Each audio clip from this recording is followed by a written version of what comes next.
રાંદેર ઝોનમાં આવેલા રામનગર વિસ્તારમાં એક જૂના રહેણાંક વિસ્તારનું નામ જે અગાઉ પાકિસ્તાની મોલ્લા તરીકે ઓળખાતો હવે હિન્દુસ્તાની મોલ્લા તરીકે સત્તાવાર બદલાઈ ગયો છે. ગુજરાતના પૂર્વ કેબિનેટ મંત્રી ધારાસભ્ય પુણ્યેશ મોદીની ભલામણ બાદ આ નિર્ણય લેવાયો છે, જેનું 15મી ઓગસ્ટની પૂર્વ સંધ્યાએ નામકરણ કરાયું. પુણ્યેશ મોદીએ આ અંગે માહિતી આપતા જણાવ્યું કે વર્ષ 2018માં સુરત મહાનગરપાલિકાની સાંસ્કૃતિક સમિતિને એક પત્ર લખી વિસ્તારનું નામ બદલવા માટે વિનંતી કરાઈ હતી. 17 ડિસેમ્બર 2018ના રોજ સુરત મહાનગરપાલિકાની સાંસ્કૃતિક સમિતિએ ઠરાવ નંબર 38/2018 દ્વારા પાકિસ્તાની મોલ્લાનું નામ બદલીને હિન્દુસ્તાની મોલ્લા કરવાનો નિર્ણય કર્યો. સ્વતંત્રતા દિવસની ઉજવણીના ભાગરૂપે આ નવા નામકરણની તકતીનું અનાવરણ કરાયું. પુણ્યેશ મોદીએ જણાવ્યું કે આજથી આ વિસ્તાર હિન્દુસ્તાની મોલ્લા તરીકે ઓળખાશે.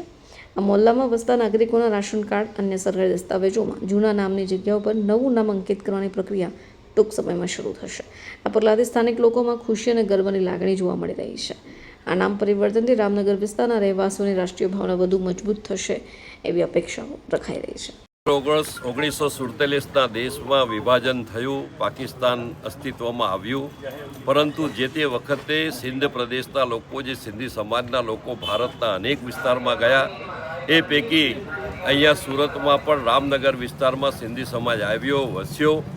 અને ત્યાર પછી આજે આટલા બધા વર્ષો પછી જ્યારે અહીંયાના એક શેરીનું નામ એ લોકવાયકા મુજબ સરહદ ચૂકથી પાકિસ્તાની મોલ્લો થઈ ગયું હતું, લોકો પાકિસ્તાની મોલ્લા તરીકે ઓળખવા લાગ્યા હતા, ત્યારે 2015-16થી કાર્યવાહી કરીને ચર્ચા કરીને 2017માં આપણે જ્યારે મારી ગુજરાત સરકારમાં સંસદીય સચિવ તરીકે જવાબદારી હતી, પત્ર વ્યવહાર કર્યો અને 2018માં મહાનગરપાલિકાની સાંસ્કૃતિક સમિતિમાં આ મોલ્લાનું નામ હિન્દુસ્તાની મોલ્લો કરવામાં આવ્યું. અને આજે આપ જોઈ શકો છો કે 15 ઓગસ્ટના આગલે દિવસે 14 ઓગસ્ટ અખંડ ભારત સ્મૃતિ દિવસ એને વિભાજનની વેદના તરીકે પણ આપણે જ્યારે એને આ વેદનાને વાચા આપવાનું કામ સૌથી વધુ સહન સિંધી સમાજે જ્યારે કર્યું હોય ત્યારે અહીંયા હિન્દુસ્તાની મોલ્લાની તકતીનું અનાવરણ કર્યું છે.